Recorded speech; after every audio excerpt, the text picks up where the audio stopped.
அனைவருக்கும் வணக்கம். Welcome to இன்றைய அரசியல். OPS plus Sasikala plus TTV மீண்டும் ஒன்றாகிறதா அதிமுக? மூத்த தலைவர்களுக்கு எடப்பாடி கொடுத்த உறுதி.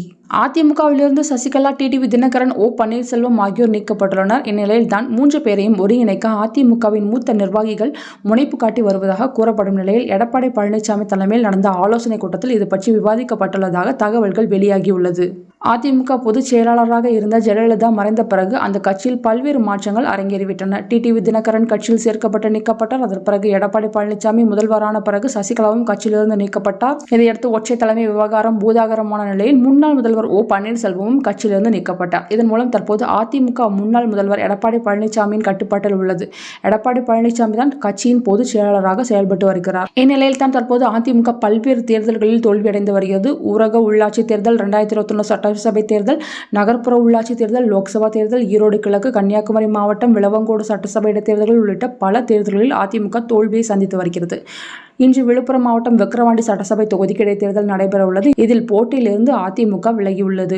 இத்தகைய சூழலில்தான் எடப்பாடி பழனிசாமி கட்சியின் மூத்த தலைவர்களுடன் தீவிர ஆலோசனை மேற்கொண்டுள்ளார். அதிமுகவின் மூத்த தலைவர்களும் முன்னாள் அமைச்சர்களுமான செங்கோட்டையன், சி.வி. சண்முகம், தங்கமணி, வேலுமணி, நத்தம் விஸ்வநாதன் உள்ளிட்டவர்கள் எடப்பாடி பழனிசாமியுடன் நேற்று தீவிரமாக ஆலோசனை மேற்கொண்டுள்ளனர்.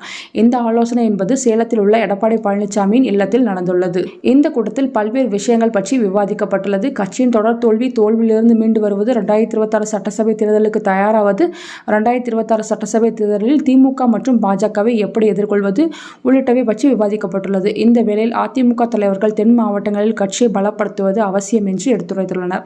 இந்த வேளையில் அதிமுகவில் இருந்து நீக்கப்பட்ட தலைவர்களை ஒருங்கிணைப்பது பற்றி விவாதம் எழுந்துள்ளது. அதாவது முன்னாள் முதல்வர் ஓ பன்னீர்செல்வம், சசிகலா மற்றும் டிடிவி தினகரன் உள்ளிட்டவர்களை அதிமுகவில் சேர்த்தால் தென் மாவட்டங்களில் கட்சிக்கு பலம் அதிகரிக்கும் என்ற கருத்து முன்வைக்கப்பட்டுள்ளதாக கூறப்படுகிறது.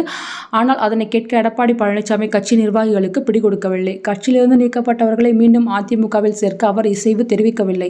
மாறாக கட்சியிலிருந்து நீக்கப்பட்டவர்களை மீண்டும் இணைப்பதை விட தேர்தல் வெற்றிக்கான வியூகங்களை வகுக்கலாம் என எடப்பாடி பழனிசாமி கருத்து தெரிவித்துள்ளதாக தகவல்கள் வெளியாகியுள்ளன. இதன் மூலம் ஒருங்கிணைக்க மூத்த தலைவர்கள் முயற்சி மேற்கொண்ட நிலையில் அது பயனளிக்கவில்லை என கூறப்படுகிறது. அதிமுகவில் மீண்டும் ஓ பன்னீர்செல்வம், சசிகலா, டிடிவி தினகரனை மீண்டும் இணைக்க மாட்டேன் என்று எடப்பாடி பழனிசாமி கூறுவது இது முதல் முறையல்ல. அவர் தொடர்ந்து பத்திரிகையாளர்கள் சந்திப்பில் இதனை வெளிப்படுத்தி வருகிறார். அதேபோல் தான் நேற்றைய கூட்டத்திலும் எடப்பாடி பழனிசாமி தனது முடிவில் உறுதியாக இருப்பதாக தெரிவித்துள்ளாராம். நன்றி.